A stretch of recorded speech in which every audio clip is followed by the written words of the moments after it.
A to B உங்கள் பசியார எங்கள் ருசி பேசு. கன்னியாகுமரி மாவட்டத்தில் பெய்து வரும் கனமழையால் தாழ்வான பகுதிகளை வெள்ளம் சூழ்ந்தது.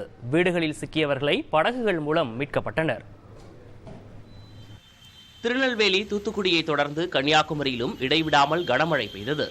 நாகர்கோவில் நகரின் பல்வேறு பகுதிகளிலும் தேங்கிய தண்ணீரால் மக்கள் திணறி வர மீனாட்சி கார்டன், ஆரல்வாய்மொழி, அண்ணாநகர் பகுதிகளில் வெள்ளத்தில் தத்தளித்தவர்களை தீயணைப்புத் துறையினர் படகுகள் மூலம் மீட்டனர்.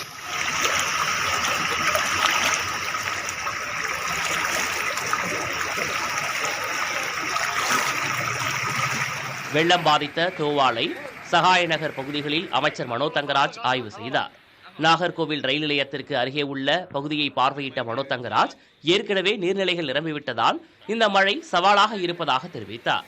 இதனிடையே அங்கு இரவு நேரத்தில் கனமழை தொடர நாகர்கோவில் அருகே சக்தி கார்டன் பகுதியை தண்ணீர் சூழ்ந்தது. இதனால் வீடுகளுக்குள் முடங்கிய 50க்கும் மேற்பட்டோரை தீயணைப்புத் துறையினர் மீட்டனர்.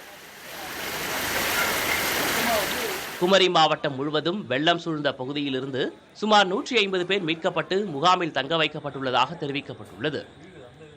பேச்சுப்பாறை, பெருஞ்சாணி அணைகளிலிருந்து தண்ணீர் வெளியேற்றப்படும் நிலையில் கோதையாற்றில் வெள்ளப்பெருக்கு ஏற்பட்டுள்ளதன் காரணமாக திருப்பரப்பு அருவியில் தண்ணீர் ஆர்ப்பரித்து கொட்டுகிறது. தடுப்பு வேலியை தாண்டி கல் மண்டபத்தை மூழ்கடித்தபடி அருவியிலிருந்து தண்ணீர் பாய்கிறது.